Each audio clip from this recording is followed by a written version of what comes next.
Olá, seja muito bem-vindo a mais um estudo bíblico que nós vamos transmitir ao vivo daqui, como sempre dizemos, do nosso humilde lar.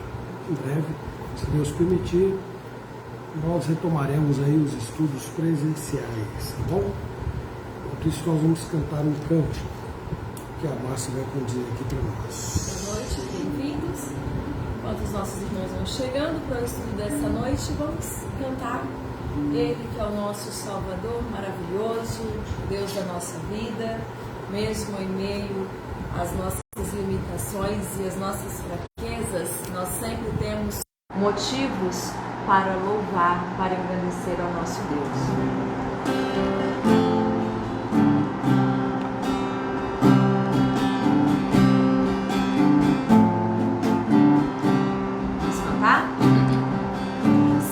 Salvador maravilhoso, Deus que tomou meu lugar, Cordeiro entregue ao Calvário, morto pra nos salvar, morto pra nos salvar. Consolador, conselheiro, Deus que me vem abraçar na noite escura da alma, volto em comigo andar, tu vens comigo andar. Por isso nós te adoramos, por isso vamos louvar, pois esta graça que sara, tu nos podes dar, só tu nos podes dar. Pai poderoso, infinito, Deus que não cansa de amar, em meio às nossas fraquezas, nós vamos te buscar, nós vamos te buscar. Por isso nós te adoramos, por isso vamos louvar, pois esta graça que sara, só tu nos podes dar, só tu nos podes dar. Por isso nós te adoramos, por isso vamos louvar, pois nesta graça que sara, só tu nos podes dar, só tu nos podes dar, só tu nos podes dar. Tudo bem, pessoal? Parece que a voz da minha digníssima deu uma engasgadinha aí no começo, mas já já ela vai ficar livre deste tormento, que é o ventilador que está ligado aqui em cima, para refrescar o calor que a gente tem que suportar. Quando você entrar, dê uma boa noite, para nós identificarmos a sua presença aí, e assim nós cumprimentaremos você nominalmente, tá bom? Nós vamos fazer uma oração, tá tudo bem, amor? A transmissão está na página da igreja? Então, ok, vamos cantar mais um cântico então, né? Vamos lá. Mais um cântico aí, pessoal, enquanto a turma chega, porque por enquanto nós não identificamos. Agora sim, aos poucos a gente vai identificando quem vai chegando aí, tá bom? Vamos cantar um cântico. Junto a ti, teu amor, renova-me. Boa noite, Anaí, e ao seu João Costa. Para o teu lado estar, espero em ti e subo como águias. Nos braços do Senhor sempre encontramos descanso na nossa vida.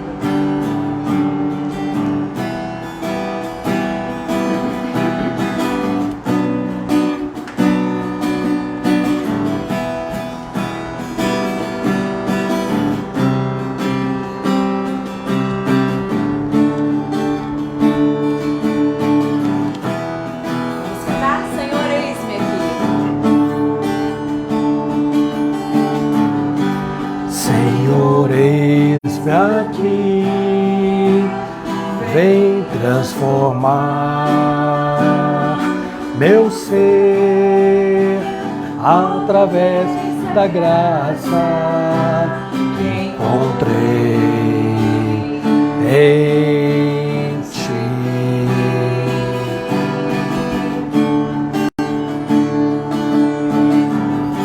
Senhor, descobri que as fraquezas que há em mim podem ser vencidas no poder do teu amor.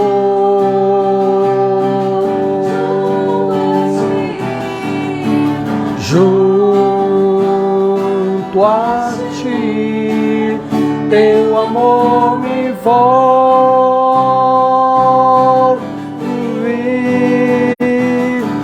atrai-me para o teu lado estar.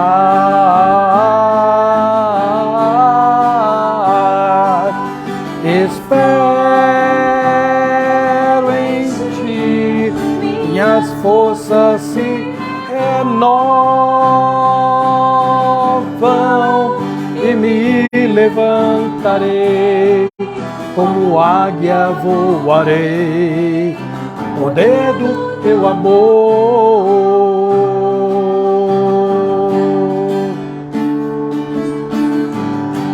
Face a face,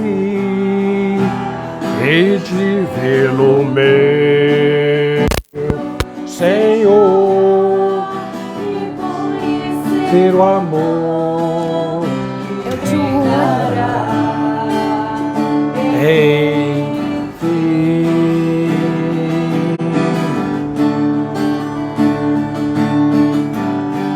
Vem, transforma-me pra fazer o teu querer, meus dias viverei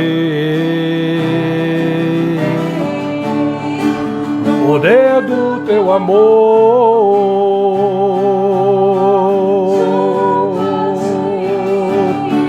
Junto a ti, teu amor me envolve,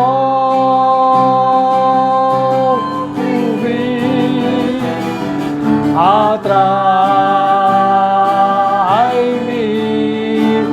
para o teu lado estar.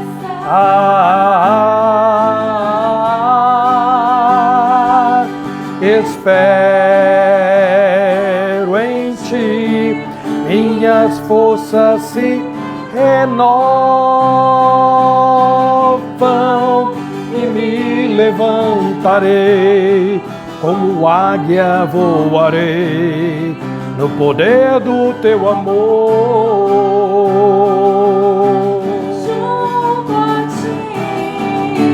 Junto a ti, teu amor me envolve,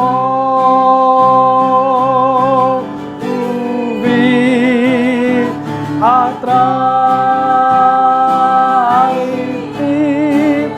ao teu lado estar.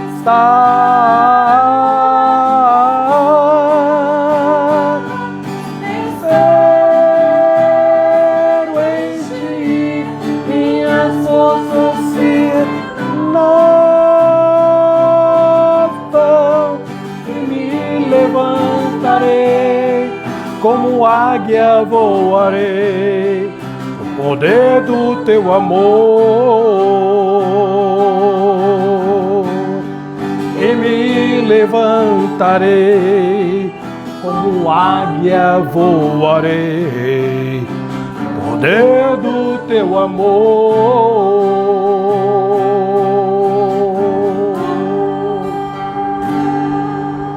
Muito bem, boa noite ao pessoal que aí acabou de chegar.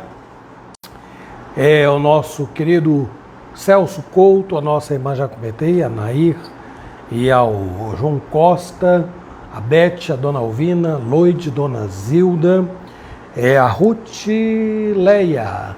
E a Ruth Leia está demonstrando preocupação aí. E a gente tem que ter paz no coração, porque muita coisa tem acontecido no mundo, que inclui o Brasil, é claro, né?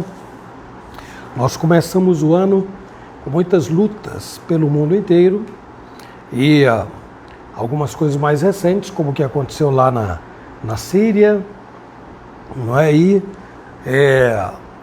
a gente sabe, meus irmãos, que o mundo pertence a Deus.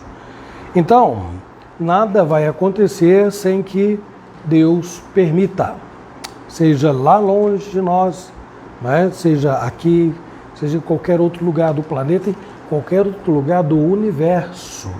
Então esta é a grande diferença entre os salvos, os que creem em Cristo, e aqueles que não conhecem o Evangelho. Eles entram em desespero. E aí, vale lembrar as palavras do Salmo 46, não é? Quer abrir aí? Abre lá e acompanha aí o que diz o salmista neste salmo tão conhecido. Olha, Deus é o nosso refúgio e fortaleza, socorro bem presente nas tribulações. Então, portanto, veja aí, conclusivamente, primeiro ele diz, Deus é o nosso refúgio. Portanto, não temeremos. E quando é que nós não vamos temer?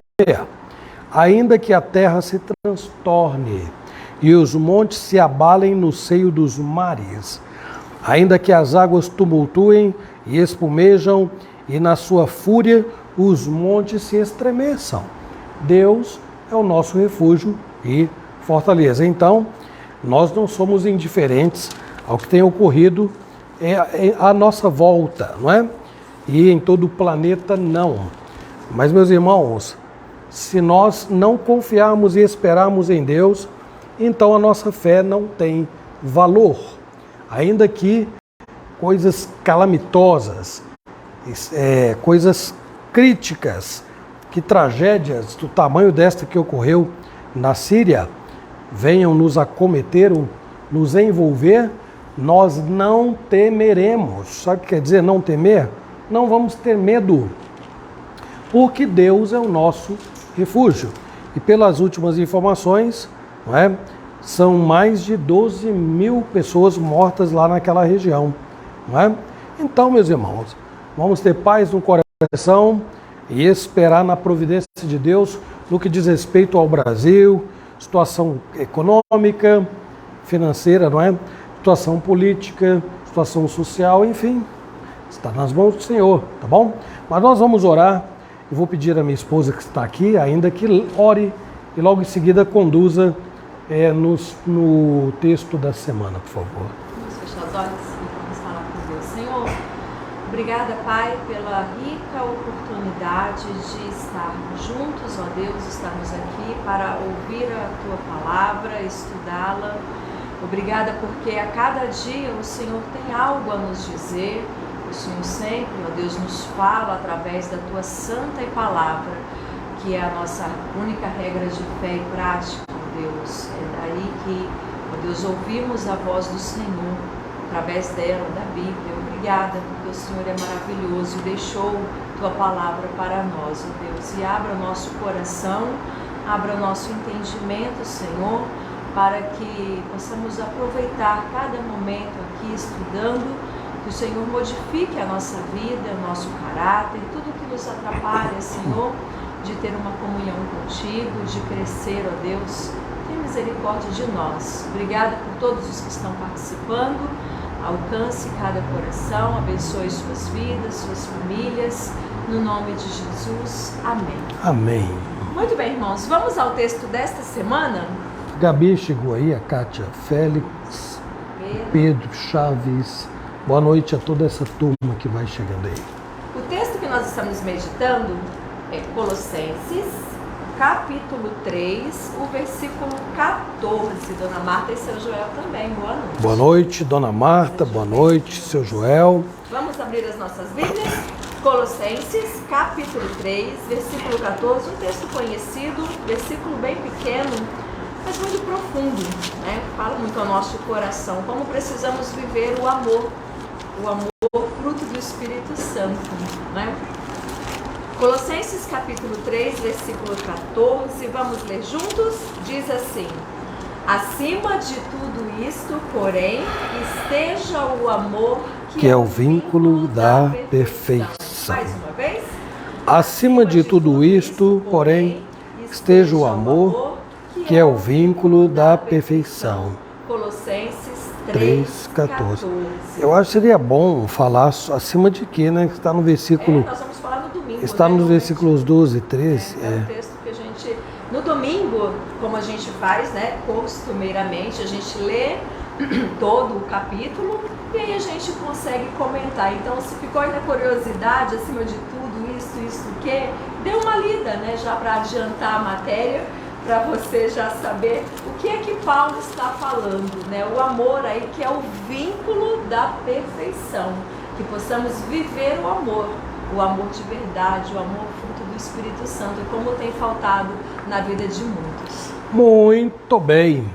Eu, nesse momento, meus irmãos, boa noite para a Neire, com quem nós estivemos hoje, por causa dos 90 aninhos, que a dona Irene completará no próximo sábado, se Deus quiser.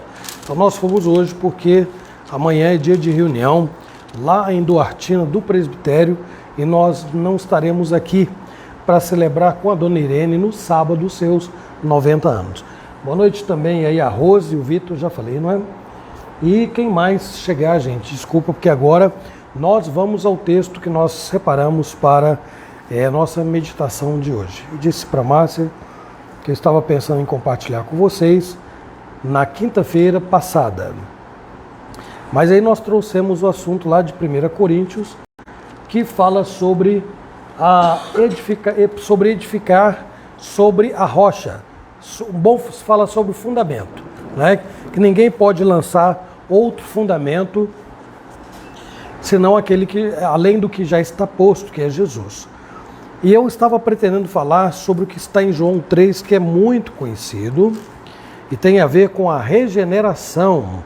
Lá na casa da dona Irene nós demos uma pincelada, porque o assunto também foi outro. Então é assim, a gente vai de assunto em assunto e trazendo para nós. Boa noite ao Macedo, que também acaba de chegar aí. Deus abençoe a Kátia, a Stephanie, viu? Toda a família. Então a gente vai trazendo assuntos que não são necessariamente para, neste momento, a palavra veio exatamente como eu, calhar com aquilo que eu, não. A palavra de Deus é útil para tudo, não é? Diz Paulo a Timóteo. Toda a escritura inspirada por Deus é útil para o ensino, para a correção, para a repreensão, para a educação na justiça, a fim de que o homem de Deus seja perfeito e perfeitamente habilitado para toda boa obra. É isso que está lá. Então a palavra de Deus é útil para tudo, para todos e sempre. Então abra lá em João, no capítulo 3, nós vamos ler apenas um versículo nesse momento. Então vou repetir, João capítulo 3, versículo 3, tá bom? Que diz assim: a isto respondeu Jesus: em verdade te digo, se alguém não nascer de novo, não pode ver o reino de Deus. Vou repetir, a parte B do versículo. Em verdade te digo, que se alguém não nascer de novo, não pode ver o reino de Deus. Vamos fazer mais uma oração. Senhor nosso Deus, abre o nosso entendimento, abre o nosso coração e fala a nossa vida. Nós rogamos em nome de Jesus. Amém. Vocês devem conhecer muito bem esta passagem.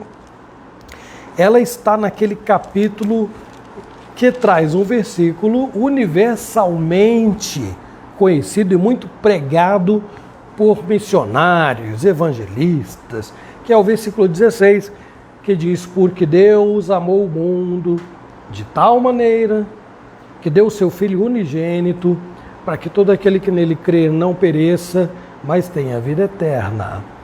É aí que está, nesse capítulo, que está o versículo 16, este clássico, essas palavras clássicas ditas por Jesus. Mas é aqui também que nós temos, digamos, a fundamentação da ideia no seu sentido mais profundo de regeneração.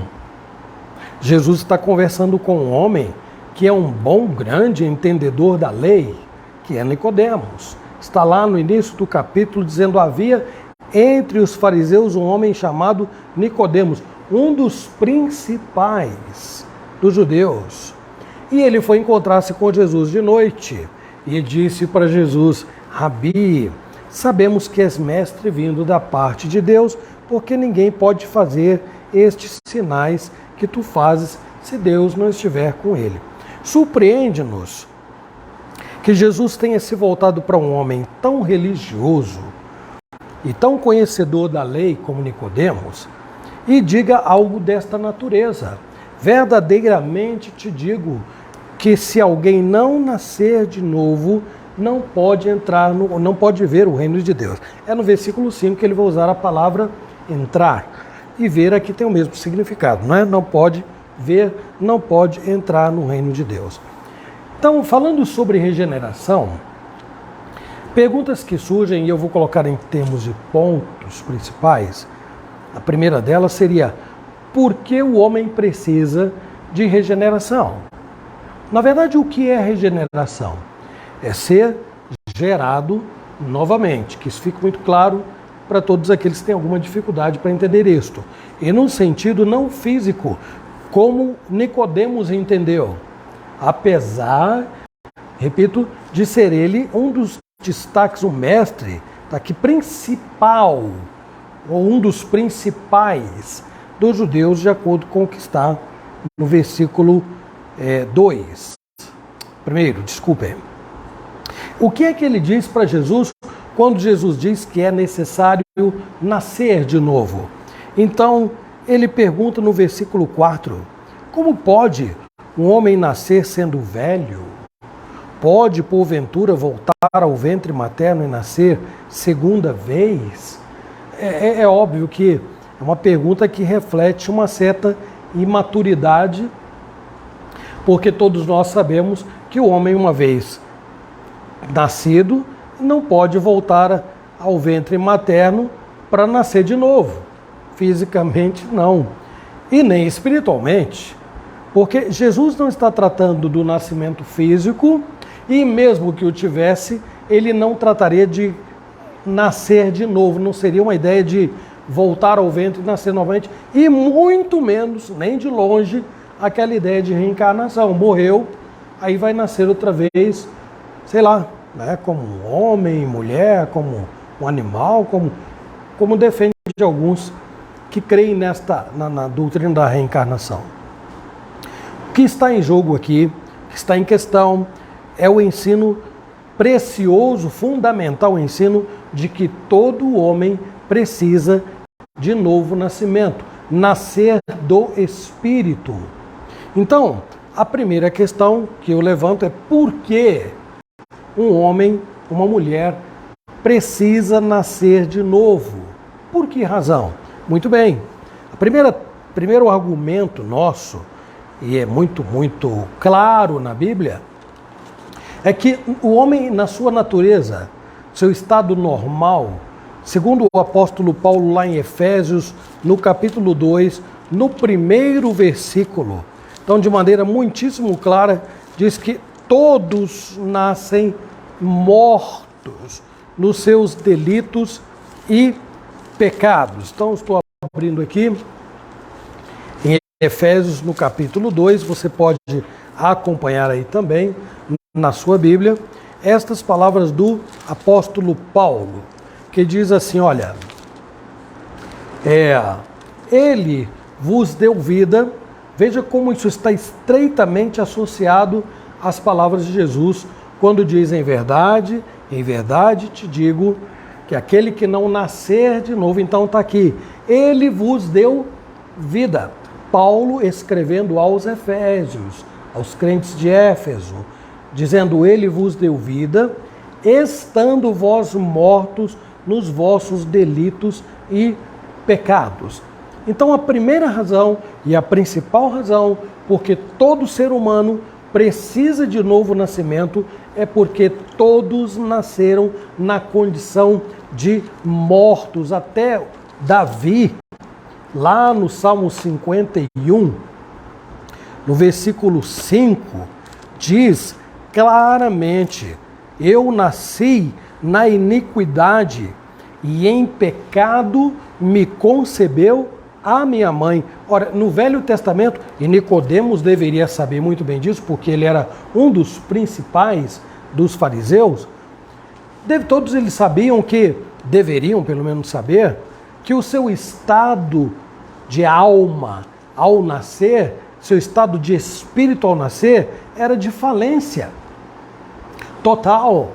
Quando isso aconteceu? Quando nossos pais pecaram. Então, Paulo, em Romanos, diz que por um homem veio a morte, falando de Adão, né?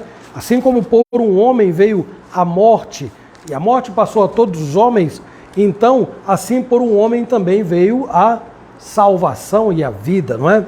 Então, o que é que o apóstolo Paulo está procurando mostrar no capítulo 5 de Romanos, no versículo 12? Portanto, assim como por um só homem entrou o pecado no mundo, e pelo pecado a morte, assim também a morte passou a todos os homens, porque todos pecaram. E hoje lembro-me lá na casa da dona Neira, da dona Irene, nós falando aqui de uma conversa que tivemos em uma ocasião com um senhor chamado, eu vou lembrar o nome dele, porque ele era uma mistura. A Loide que está aí pode me ajudar a lembrar agora, né? Iaçu, um nome diferente, seu Iaçu.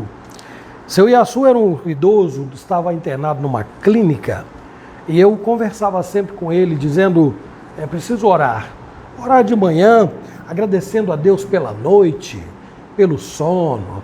Se não dormiu bem, agradeça a si mesmo pela proteção, pelo cuidado de Deus, por um novo dia. Ao deitar, agradeça a Deus pelo dia e peça perdão a Deus pelos seus pecados. E seu Iaçu, curiosamente, virou para mim e disse, pastor, eu não saio daqui. Eu vou pedir perdão a Deus pelo quê? Não é? Dizia ele.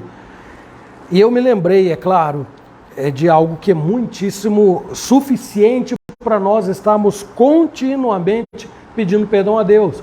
Falei, seu Iaçu, quando o senhor for orar, peça perdão a Deus por ser um pecador, que é o que Paulo está dizendo aqui. Como por um homem entrou o pecado no mundo e pelo pecado a morte passou a todos os homens porque todos pecaram. E Davi nos ajuda a resolver o antigo problema que tem a ver com as crianças.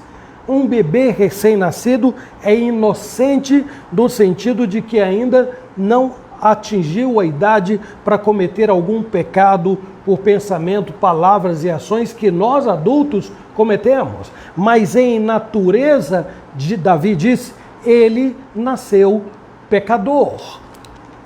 Então, nas palavras de Jesus, ditas a Nicodemos, todo homem precisa ser gerado novamente, porque o seu estado é de morte. E nesta condição de morte, o homem está, como o apóstolo Paulo diz reiteradamente, o homem está cego, o homem está surdo, o homem não pode ouvir, não pode assimilar as grandezas de Deus. Jesus coloca isso também. O apóstolo Paulo, dizendo aos Coríntios, vai dizer assim: o Deus deste século cegou o entendimento dos incrédulos para que lhes não resplandeça a luz da glória de Cristo. Então, deixe-me ver aqui o que a Ruth Leia está dizendo para eu poder comentar. Ela diz aqui, cadê a Ruth Leia? Pois lá embaixo eu passei e ultrapassei e voltei demais. Tá bom, texto grande, Ruth Leia. Vai dar para eu ler tudo aqui não, viu? Mas, tá bom. Deixa eu voltar aqui, gente, porque esta interação é importante e se eu puder ajudar, Deus quer que oremos mais. Deus quer que busquemos a face do Senhor. Nós não podemos nos calar. Deus não quer que fiquemos de braços cruzados esperando Deus fazer. Ele quer verdadeiros adoradores e o Brasil só tem crente acomodado como... E agora? Como... Pastor disse que não precisamos orar. Eu não sei qual é o pastor, não fui eu não, né?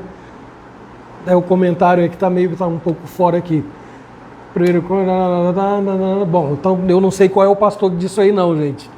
Não foram palavras minhas não. Então, vou dizer para minha querida Ruth Leia, de longa data, não é? Meu tempo de mocidade ainda, que nós devemos orar sim, isso já foi dito muitas vezes. Domingo, a propósito, à noite, nós falamos, né? Em tudo dai graças e orai sem cessar. Essas são minhas palavras, mas antes de serem minhas, são palavras de Paulo, que estão escritas lá, postas de maneira muitíssimo clara aos Tessalonicenses, quando ele diz, orai sem cessar. Então, aí eu vou ter que abrir um parênteses aqui por causa da situação que a Ruth Leia levantou, se o mundo está um caos, se o Brasil está cheio de problemas, a igreja precisa orar. E a melhor diferença está aqui. O texto que nós estamos falando e abordando de João 3, no versículo 3, a melhor forma de fazer diferença, seja no Brasil, seja no mundo, em qualquer lugar onde nós estivermos, é através de uma vida transformada. Se não houver uma vida transformada, eu posso, como pastor de uma igreja, ser eleito aquele político menorzinho, né, de todos estes escalões, vereador da cidade, e não ser um bom vereador. Porque eu não sou uma nova criatura, não sou um homem de Deus. Eu posso ser eleito um prefeito de uma cidade. Se eu não tiver o coração regenerado, eu não serei um bom prefeito. Eu posso ser eleito o deputado estadual. Se eu não for um homem regenerado, não serei um bom deputado. Posso ser eleito governador, deputado federal, senador, presidente da República. Se eu não tiver temor a Deus e um coração regenerado, que diferença eu posso fazer? Mas vamos deixar os políticos de lado e vamos pensar em nós que somos governados por ele. Se eu não sou um homem regenerado, que tipo de pai eu serei? Se eu não nasci de novo, que tipo de esposa você pode ser? Se eu não nasci de novo, que tipo de filho eu serei? Irmão, patrão, empregado? Ou seja, aqui é a fonte para mudar tudo à nossa volta, começando pela nossa própria vida. Se nós não mudarmos pelo Espírito Santo, porque essa obra não é feita por homem. E aí isso nos leva a um segundo momento muitíssimo importante, que ninguém, por esforço próprio, pode mudar a sua própria vida. Então, lembrem, a analogia é perfeita, porque quando Jesus fala do novo nascimento, e um bebê não tem autonomia para vir ao mundo, não tem. Então ele depende dos pais para isto. E o novo nascimento, de quem nós dependemos para nascer de novo? Paulo responde essa pergunta em Romanos, texto a propósito que nós lemos lá na casa da Dona Irene hoje também. Romanos no capítulo 8, deixa-me ver aqui, versículo 28, muito conhecido. Mas o 29, nós lemos assim: porquanto aos que de antemão conheceu, também os predestinou para serem conformes à imagem de seu Filho, a fim de que ele seja o primogênito entre muitos irmãos. Então está aí, posto de maneira muitíssimo clara, Cristo gerado por obra do Espírito Santo fisicamente no ventre de Maria, serve como referência para nós, que agora buscamos em Deus uma vida transformada cada dia. Por que razão? Porque lá atrás, em algum momento, o Espírito Santo veio até nós e da mesma forma milagrosa, maravilhosa, como ele fez, deu forma ao Filho que estava na eternidade em espírito, porque Cristo não tinha forma. Cristo é o Filho eternamente gerado. Ele estava na criação. Então João no capítulo 1 diz claramente isto: o Verbo estava com Deus e o Verbo era Deus, todas as coisas foram feitas por intermédio dele e sem ele nada do que foi feito se fez. Então Cristo estava na eternidade, mas ele não tinha forma. E num dado momento, então pelo Espírito Santo, Deus já havia informado através do anjo Gabriel que Maria daria à luz um filho e que José não seria o pai daquela criança, mas que seria por obra do Espírito Santo, porque Maria pergunta: como isso é possível se eu não conheço varão? No sentido que ela está dizendo: eu sou uma mulher virgem, não sei o que é isto. Como eu posso dar à luz um filho? E então Deus responde pelo anjo Gabriel que seria por obra do Espírito Santo. Então este mesmo Espírito Santo é agora responsável por gerar novas criaturas dentro de alguém que estava antes morto, nos seus delitos e nos seus pecados. E agora, uma vez transformado, esteja muito atento a isto, porque não basta dizer eu creio em Deus, eu tenho fé em Deus, se a minha vida não faz diferença. Se Deus, eu não sou um instrumento nas mãos de Deus para tornar melhor a vida daqueles que convivem comigo, começando dentro do meu próprio lar, no meu ambiente de trabalho, nas ruas por onde eu passo, na minha vizinhança.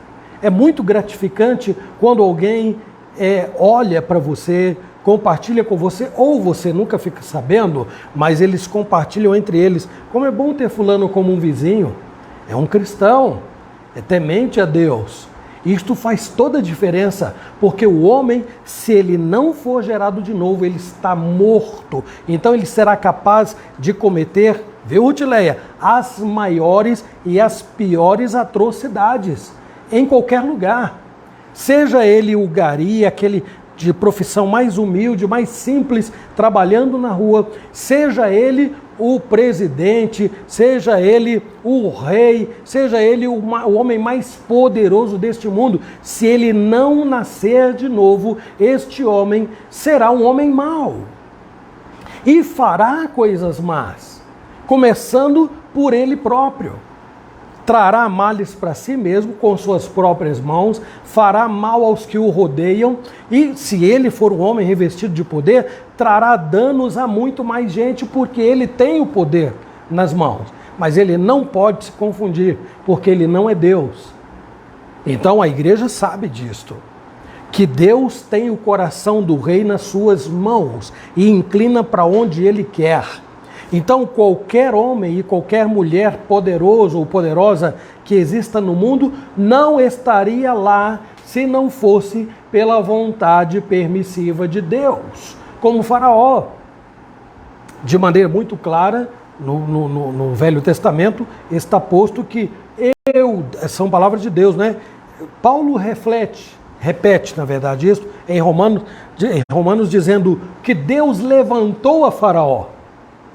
Faraó foi um homem mau, Faraó foi um homem terrível, que subjugou o povo de Deus por mais de 400 anos. Mas Faraó não era dono do trono, Faraó não era o Senhor dos céus e da terra, Faraó não era o Senhor da vida. Quem é o Senhor absoluto é Deus. E o povo clamava, o povo orava. Quando Deus fala a Moisés do Monte Horebe, então Deus diz: eu ouvi o clamor do meu povo. Eu ouvi. Então o povo clamava. E agora, num dado momento, Deus ouve o clamor deste povo e atende, levando Moisés a libertá-lo por sua misericórdia e por sua graça. E Faraó? Faraó não estava lá por vontade própria, embora ele fosse um homem mau, mas ele não teria o trono se Deus não permitisse.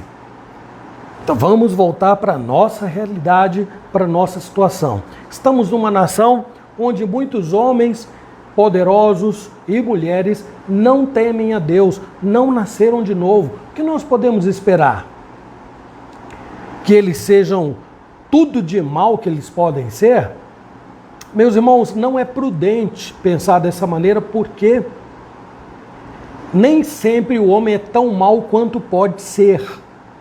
Há muitos homens que não nasceram de novo e que muitas vezes fazem coisas que eu não faço. São bons patrões, são bons maridos, mulheres que são boas esposas, filhos que são obedientes aos seus pais, que são educados, que não dizem palavras chulas, não usam palavrões, mas nem por isso nasceram de novo, porque os frutos gerados pela presença de Deus no coração do ser humano vão muito além daquilo que qualquer homem e qualquer mulher é capaz de fazer. Então, com certeza, o homem que não tem Deus, que não nasceu de novo, não pode produzir os frutos do Espírito Santo, porque ele está morto. Então, Jesus Cristo é claro em dizer que ele vem promover a vida, e vida em abundância. Esta vida de que fala no capítulo 3 a Nicodemos. Aquele que não nascer de novo não pode entrar no reino de Deus. Então, no primeiro momento, nós vimos que o homem, ele precisa de nascer de novo porque ele está morto espiritualmente. E o legado que ele recebeu é o da condenação eterna. Vimos agora, num segundo momento, que esta obra do novo nascimento não pode acontecer por qualquer esforço humano. Então, se alguém aspira e pretende entrar nos céus, é preciso lembrar que, num dado momento, Deus, por sua graça e misericórdia, coloca no seu coração uma nova vida e então abre-se-lhe os olhos, abre-se-lhe os ouvidos, e ele consegue então olhar para o seu estado e a sua condição humana. E aí nós entramos no terceiro momento deste texto, e então começa a haver na vida deste homem um processo, aquilo que a Bíblia chama de um processo de santificação. Então, primeiro, ele estava morto. Num segundo momento, ele reviveu. Num terceiro momento, este homem vai desenvolver-se espiritualmente. Então, deixa de ser aquela criança, aquele bebê na fé, e agora começa a aprender as preciosidades, as grandiosidades do reino de Deus, como Paulo disse: nem olhos viram, nem ouvidos ouviram, em 1 Coríntios 2:10, 2:9, né? Nem olhos viram, nem ouvidos ouviram, nem jamais penetrou o coração humano as coisas que Deus tem preparado para aqueles que o amam. Só estou conferindo o texto aqui, não é?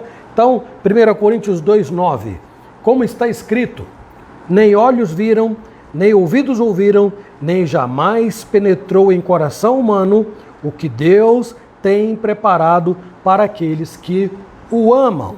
Então agora começa esse processo, meus irmãos, que os cristãos é que vão conhecer, porque o versículo 10 diz: Deus nos revelou pelo Espírito, porque o Espírito a todas as coisas perscruta, até mesmo as profundezas de Deus. Então agora, aqueles meninos que nasceram de novo, por obra do Espírito Santo, vão crescer. Então aquelas dificuldades naturais que haviam, porque ele não era um homem que enxergava o mal, ele não via a sua própria podridão espiritual, ele não sabia dominar-se em muitas coisas, agora começa a aprender a amar a Deus.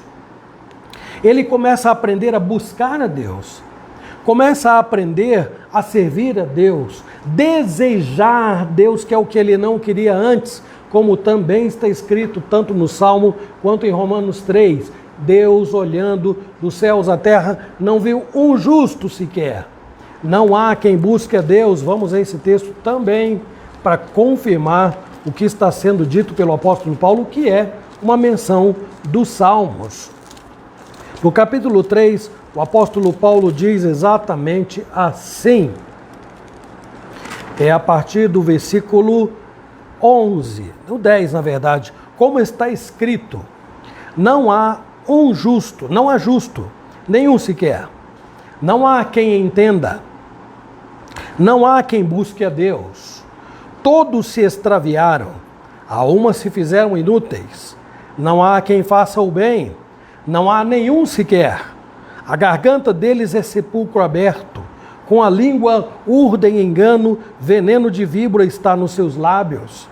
A boca eles têm cheia de maldição e de amargura. São os seus pés velozes para derramar sangue.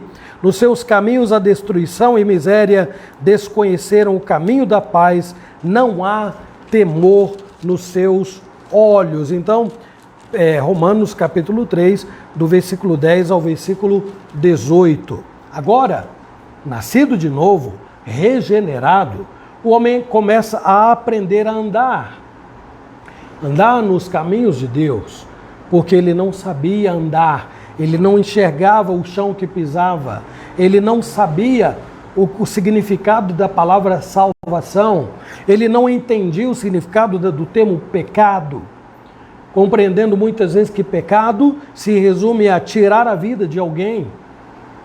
Pecado se resume a subtrair aquilo que não é meu. Para o ímpio, pecado se resume a ser infiel ao cônjuge. Para o ímpio, pecado se resume a fazer coisas drásticas, cometer pecados drásticos. O que para o cristão também o é óbvio. Subtrair a vida de alguém é pecado, é óbvio. Né? Ser infiel ao cônjuge é pecado.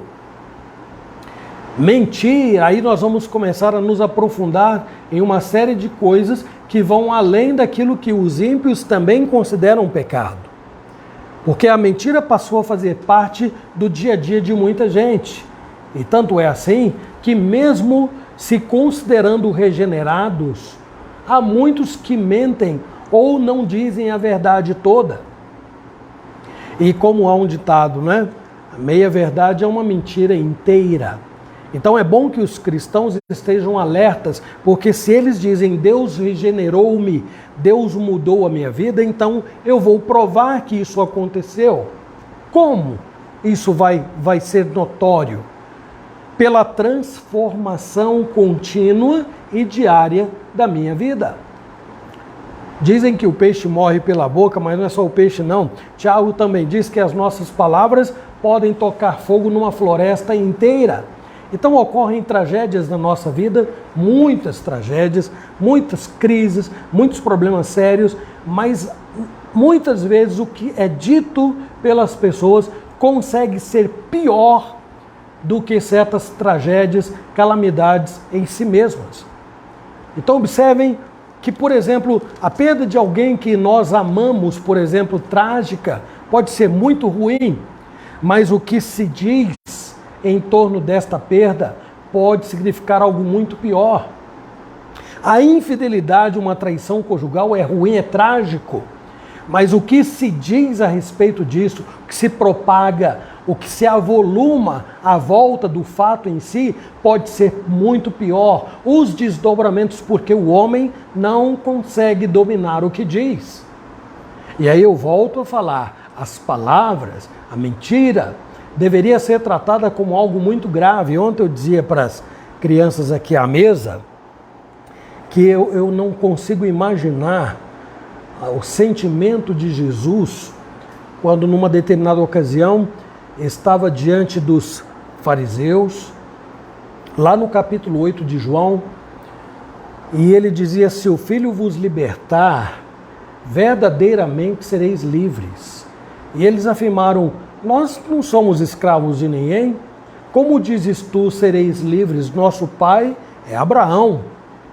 Então Jesus volta-se para eles e diz: vosso pai é o diabo, e procurais satisfazer a vontade dele. Ele é homicida, ele é mentiroso, ele é o pai da mentira. E Jesus fala um monte de coisa. Eu não consigo, sinceramente, imaginar como Jesus estava em questões de humor. Humor aqui é estado, né, emocional, para falar algo tão grave para aquele público, que eram religiosos, como Nicodemos era, e olhavam para si e se consideravam homens livres, que não entendiam nada do que Jesus estava dizendo quanto a ser livre através de Jesus. Então Jesus diz: se o Filho vos libertar, verdadeiramente sereis livres. Ora, se você se considera alguém que já experimentou a regeneração, o novo nascimento, essas palavras vão fazer algum sentido na sua vida. Como Deus está trabalhando você? Que tipo de transformação você tem demonstrado todos os dias na medida em que você caminha em santificação? Você olha para trás, para a sua própria vida e vê algum progresso, algum desenvolvimento?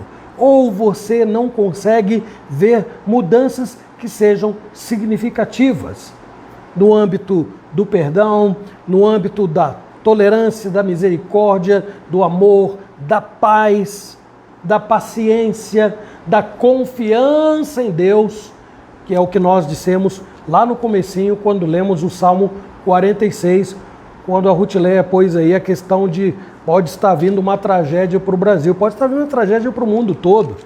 Ninguém sabe o que vai acontecer amanhã, Deus sabe. E aí, as palavras do cristão, elas se fundamentam na Escritura, quais sejam, ou quais são. De onde me virá o socorro? Meu socorro vem daquele que está mudando a minha vida. É aquele que me dá estrutura, que me dá base para enfrentar as mais complicadas circunstâncias, desde o âmbito menor do círculo em que eu vivo, familiar, até o âmbito maior, na minha vizinhança, no meu bairro, na minha cidade, estado, país e mundo. Deus estará me sustentando, não importam quais sejam as circunstâncias. Fato é, meus irmãos, que a nossa fraqueza fala muito alto. E aí, caminhando aqui para a nossa conclusão, né?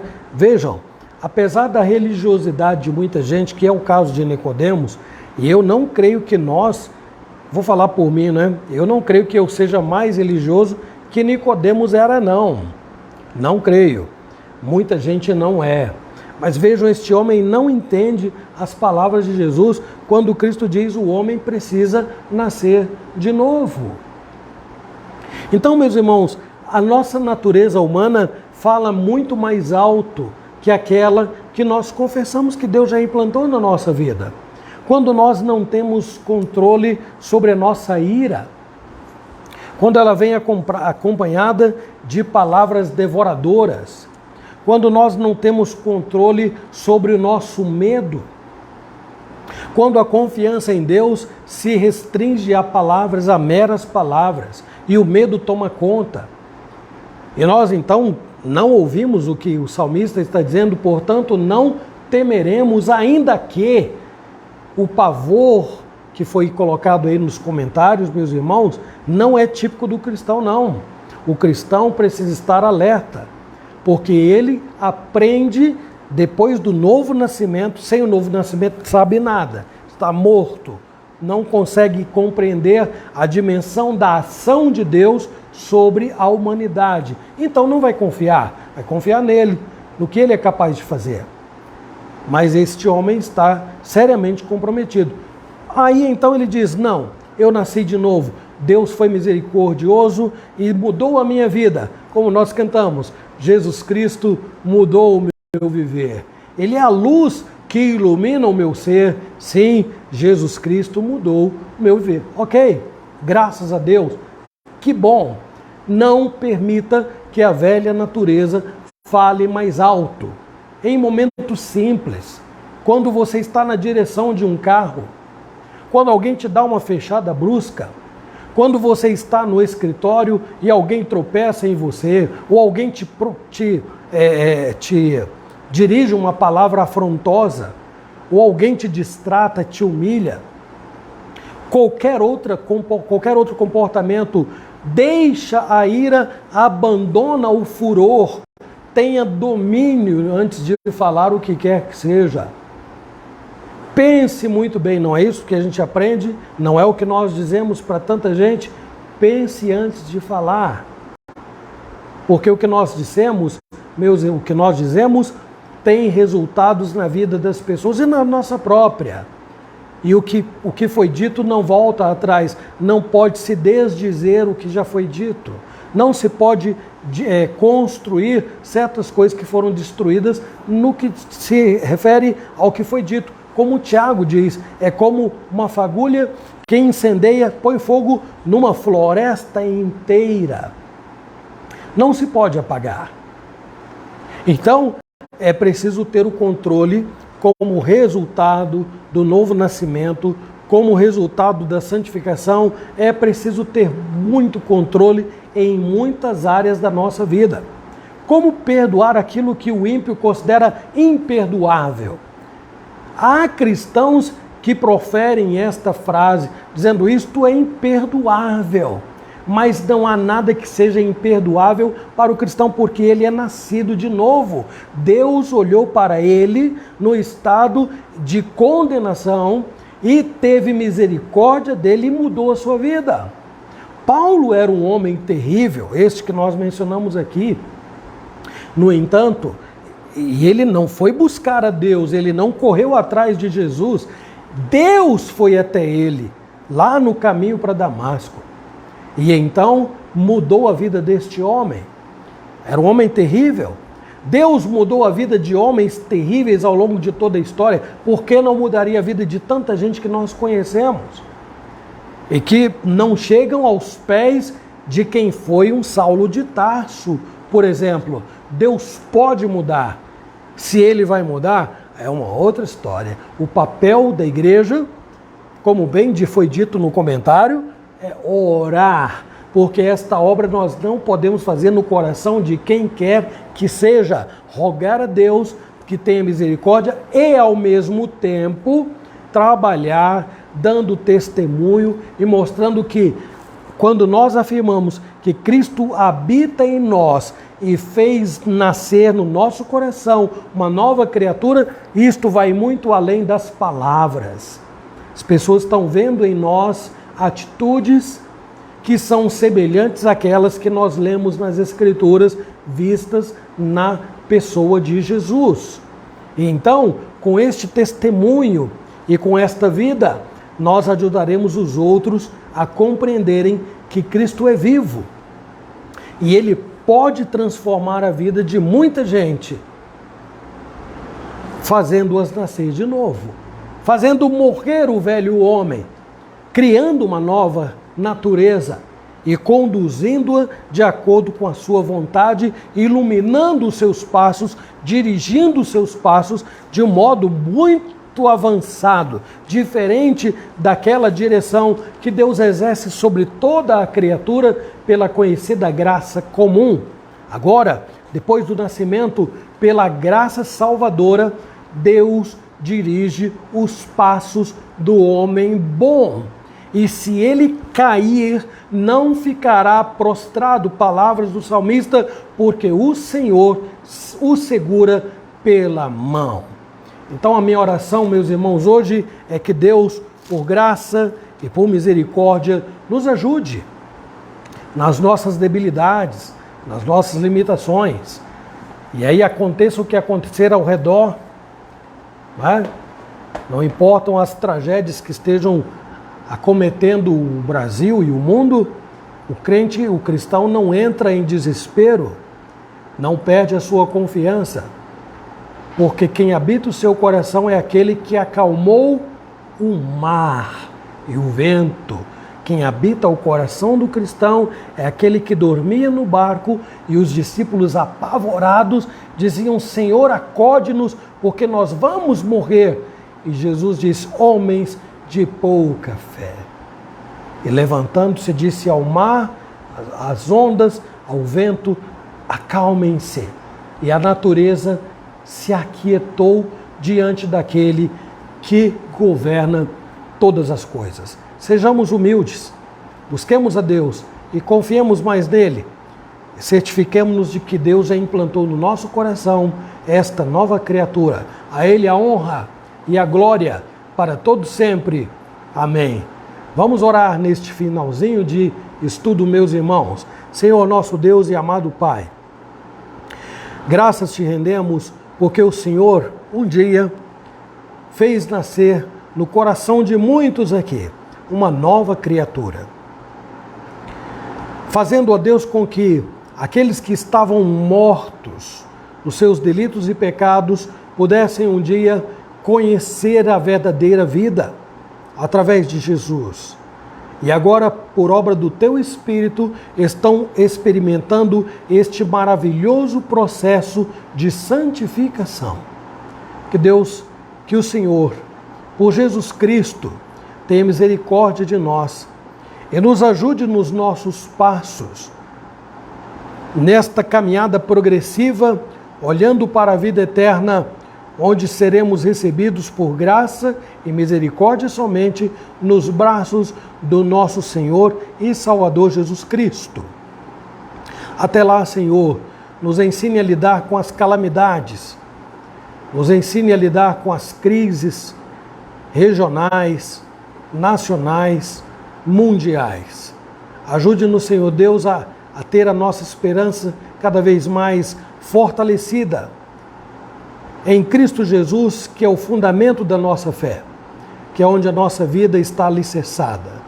Aquele que vive dentro de nós, aquele que rege todo o universo e que, por fim, ó Deus, reunirá todos os salvos, todos os seus filhos, teus filhos, na tua presença para viverem livres de todo sofrimento, de toda dor, de toda preocupação, de todos os males que a velha natureza nos provoca e nos sujeita hoje e até o último dia da nossa vida. Será um problema a ser enfrentado na nossa vida.